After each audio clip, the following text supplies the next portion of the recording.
हम बात करेंगे समाज में कट्टरता का बीज बोने वाले उस संगठन की जो अब सवालों के घेरे में आ खड़ा हुआ है। इस संगठन पर बहुत सारे आरोप है और नाम इस संगठन का है पॉपुलर फ्रंट ऑफ इंडिया, जिसे पीएफआई के नाम से भी जाना जाता है। और करीब 15 सालों से आरोप है कि देश में नफरत का एजेंडा यही पीएफआई चला रहा है। जैसे ही इस पर शिकंजा कसा गया तो इसने विरोध के लिए झंडा बुलंद कर लिया और हिंसा पर उतारू हो गया।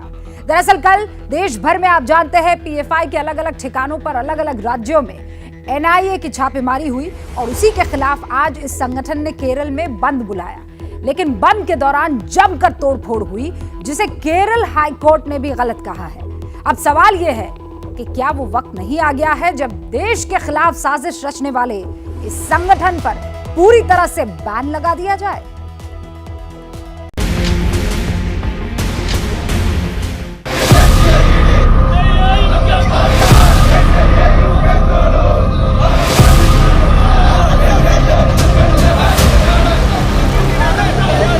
पीएफआई की ऐसी विचारधारा थी जो कि मुसलमानों के प्रति एक जहर बोलने का काम कर रही थी।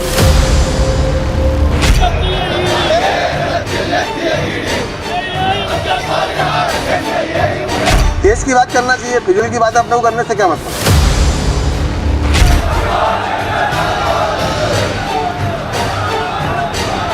देश के खिलाफ कोई अगर फंडिंग करना चाहता है, चाहे वो किसी भी कास्ट का हो, उस पर सख्त से सख्त कार्रवाई होना चाहिए।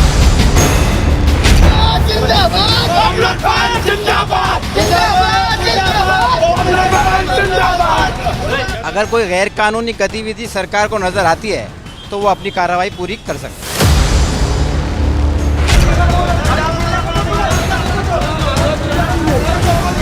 पीएफआई द्वारा शुक्रवार को बुलाए गए केरल बंद का व्यापक असर नजर आ रहा है। तो बैन भी लगा देना चाहिए पीएफआई का। बिल्कुल बैन लगा देना चाहिए, बिल्कुल बैन लगा देना चाहिए। सोचने की बात है कि जो संगठन मुस्लिमों के हक की लड़ाई का दावा करता है, अब उसी मुस्लिम समाज का एक तबका ये क्यों कह रहा है इस संगठन को बैन कर देना चाहिए। अगर सरकार को लगता है कि वो गलत काम करते हैं तो बैन लगना चाहिए। बिल्कुल बैन लगना चाहिए उस पर। देश में जो भी लोग रह रहे हैं, जो भी रह रहे हैं लोग बाग, उन सब की ये धर्म बनता है, ये कानून का फर्ज बनता है कि अपने देश की और अपने लोगों की हिफाजत करें। हाँ, बैन तो लगना चाहिए।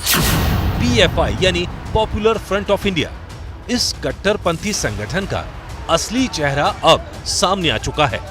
पीएफआई पर हिंसा की टूल किट बांटने के आरोप लगते रहे हैं। उसने एक बार फिर साबित कर दिया कि वो आरोप गलत नहीं है।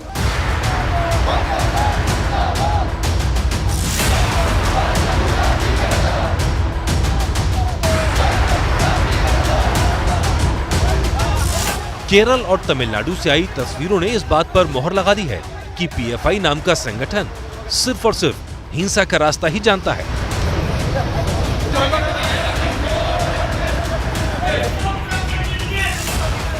शुक्रवार सुबह कोल्लम की सड़कों पर निकली ये भीड़ पॉपुलर फ्रंट ऑफ इंडिया के समर्थकों की है।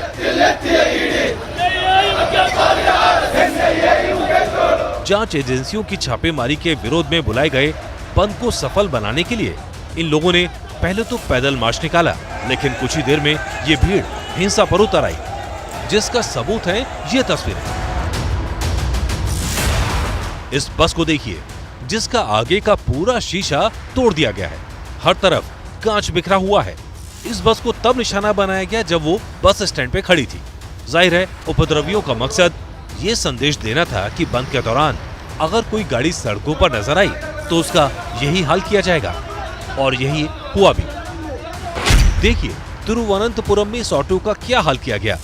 पीएफआई से जुड़े लोगों ने बंद के नाम पर सड़क पर चल रहे ऑटो पर लाठी डंडों से हमला कर दिया।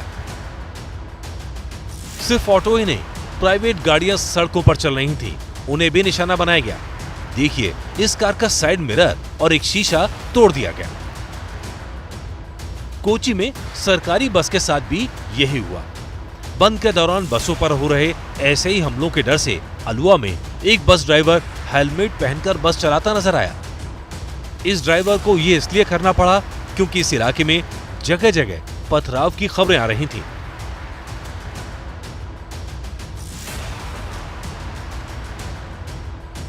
पीएफआई के उपद्रवियों को पुलिस का भी कोई डर नहीं था। देखिए कैसे ये लोग पुलिस की मौजूदगी में गाड़ियों को जबरदस्ती रोक रहे हैं। यही नहीं, इन लोगों ने हर उस दुकान को निशाना बनाया जो खुली हुई नजर आई। इस दुकान में किस तरह तोड़फोड़ की गई है जरा देखिए। सारा सामान बिखरा हुआ है। ये पूरी भीड़ गुंडागर्दी पर उतर आई। पुलिस के रोकने के बावजूद ये लोग एक शोरूम के अंदर घुसने की पूरी कोशिश करते रहे। लगभग पूरे कोच्चि में बंद के नाम पर पुलिस और उपद्रवियों के बीच इस तरह की झड़प होती रही। एक दिन पहले ईडी और एनआईए की बड़ी कार्रवाई के बाद पीएफआई द्वारा शुक्रवार को बुलाए गए केरल बंद का व्यापक असर नजर आ रहा है। हम कोच्चि से सटे अंगमलाई इलाके में हैं और यहां पर ज्यादातर दुकानें बंद नजर आ रही हैं। इक्का दुक्का दुकानें खुली हुई हैं, वरना ज्यादातर दुकानों के शटर बंद नजर आ रहे हैं। सड़कों पर आवाजाही भी आम दिनों के मुकाबले बेहद कम है। पब्लिक ट्रांसपोर्ट नहीं चल रहा है और सड़कें आप देखिए, ये एक मुख्य बाजार का इलाका है और बेहद कम संख्या में गाड़ियां सड़कों पर नजर आ रही हैं। आज पूरा बंद है। बंद है कि दुकानों के शटर लगे हुए हैं, ताले बंद हैं। ऐसा नहीं है कि अगर दुकानें बंद हैं तो ये समर्थन में बंद है। दरअसल लोग बताते हैं कि केरल में जब भी कोई राजनीतिक दल या कोई संगठन बंद का आह्वान करता है तो लोग एहतियातन दुकानों को बंद रखते हैं और सड़कों पर कम निकलते हैं।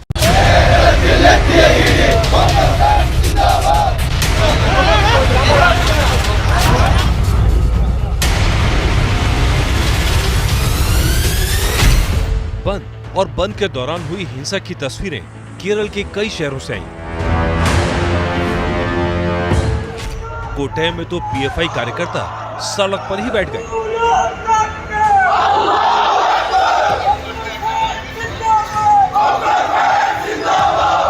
पुलिस की कड़ी घेराबंदी के बावजूद ये लोग लगातार उग्र हो रहे थे। रास्ते में आने जाने वाली हर गाड़ी को वापस भेज रहे थे। चौराहों और गलियों में घूम घूम कर दुकानें बंद करवा रहे थे। तमिलनाडु के कोयम्बटूर में तो बीजेपी के दफ्तर के पास पेट्रोल बम से हमला किया गया।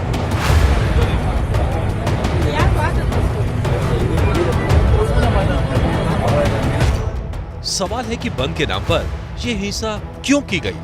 क्या ये पीएफआई का सच सामने आने की बौखलाहट है? इसी तरह की हिंसा हाल फिलहाल में उन दंगों में भी नजर आई जिनके पीछे पीएफआई की साजिश का आरोप लगा। मुस्लिम युवाओं को भड़काना, पथराव, तोड़फोड़ और आगजनी करवाना ही क्या पीएफआई की हिंसा वाली टूलकिट है? हैरानी की बात यह है कि इसके बाद भी कुछ नेता इस संगठन और उसकी हिंसा को सही ठहराने में लगे हैं। वो तो उनकी पार्टी का मामला, किसी भी पार्टी का कोई मसला होता है तो धरना प्रदर्शन करते ही, बाद में अगर उनके साथ कोई जाती होती है तो फिर उनके पास इलाज ही क्या, पॉपुलर फ्रंट ऑफ इंडिया है, इसका नाम पीएफआई है। तो ये भी अपनी एक पार्टी है, इनका एक मिशन है। बहरहाल इनका मिशन कोई गवर्नमेंट के हिंदुस्तान के मिशन के ख़िलाफ़ तो है नहीं। बहरहाल वो भी पावर में है, अपने कुछ मसाइल हैं, उनको मसाइल को रखकर उनको मनवाना चाहते हैं कि मुसलमानों के साथ जो जुल्म और ज़्यादती हो रहा है तो उनको, उनके लिए वो रास्ता तलाश कर रहे हैं। तो अगर वो कोई बात कह रहे हैं तो उनको गद्दार क्यों समझा जा रहा है उनको? दरअसल पिछले कुछ दिनों में जिस तरह पीएफआई का कच्चा चिट्ठा सामने आया, उसके बाद से ही सरकार ने इस संगठन पर शिकंजा कसने की तैयारी कर ली थी और इसी कड़ी में 22 सितंबर को देश के 15 राज्यों में छापेमारी की गई। पीएफआई के खिलाफ अब तक के सबसे बड़े ऑपरेशन को अंजाम देने के लिए एनआईए और ईडी के 500 अफसरों ने 96 ठिकानों पर छापेमारी की। इस दौरान बड़ी मात्रा में दस्तावेजों की बरामदगी के साथ साथ पीएफआई से जुड़े 100 से ज्यादा लोगों को गिरफ्तार किया गया। पीएफआई पर इतनी बड़ी कार्रवाई की नौबत इसलिए आई क्योंकि एनआईए को मिली जानकारी के मुताबिक कर्नाटक, केरल, तमिलनाडु और हैदराबाद में आतंकी गतिविधि बढ़ाने के लिए टेरर फंडिंग की बात सामने आई। ये भी पता चला कि कुछ राज्यों में बड़े स्तर पर ट्रेनिंग कैंप लगाए गए जिनमें हथियारों को चलाने की ट्रेनिंग के साथ साथ मुस्लिम युवाओं का ब्रेन वॉश किया जाता था। और छापेमारी की सबसे ताजा वजह थी जुलाई में फुलवारी शरीफ में पकड़ा गया वो आतंकी मॉड्यूल जो अगले 25 सालों में भारत को मुस्लिम राष्ट्र बनाने के एजेंडे पर काम कर रहा था। जांच एजेंसियों की छापेमारी और पीएफआई से जुड़े लोगों की गिरफ्तारी के बाद ये आरोप और पुख्ता होते नजर आ रहे हैं कि पॉपुलर फ्रंट ऑफ इंडिया नाम का संगठन भारत के खिलाफ साजिश रचने में सीधे तौर पर शामिल है। पुलिस के सूत्रों के मुताबिक लखनऊ से पकड़े गए वसीम के पास से एक लैपटॉप, 3 मोबाइल फोन, एक डायरी और बैंक की पासबुक मिली है। पुलिस को उसके लैपटॉप से कई अहम जानकारियां मिली हैं, जिसमें कट्टरपंथ को बढ़ावा देने वाला साहित्य भी मिला है। इतना ही नहीं, सोशल मीडिया के जरिए पुलिस को पता चला है कि उसने कई पोस्ट धार्मिक भावनाओं को भड़काने वाली भी की हुई थी, जिसमें भारत को इस्लामिक राष्ट्र बनाने संबंधी पोस्ट भी थी।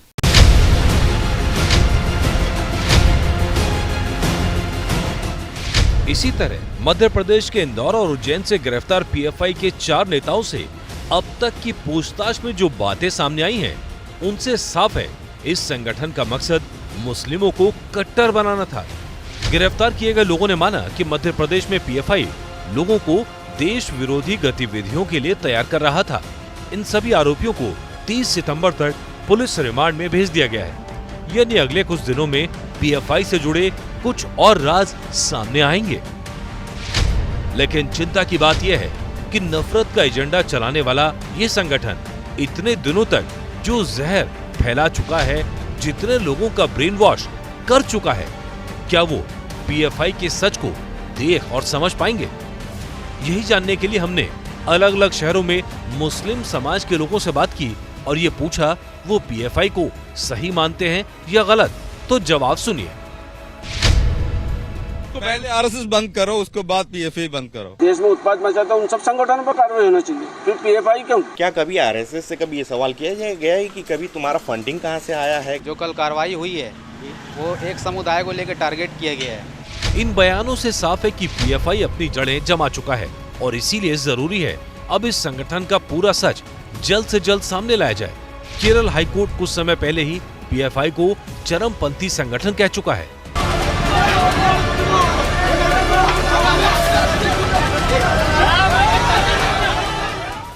जैसे ही घड़ी का काटा दोपहर 2:30 पे आए, बबीता जी का दिल सास बहू साजिश के लिए मचल जाए। और ये है इनकी बहू, पूरे दिन ऑफिस की टेंशन हो जाए गॉन जब ये करें अपना फेवरेट शो फ्री टाइम पे ऑन। इनकी तरह आप भी देखें अपना फेवरेट शो अपने टाइम पर और डाउनलोड कीजिए एबीपी लाइव ऐप अपने स्मार्ट टीवी पर।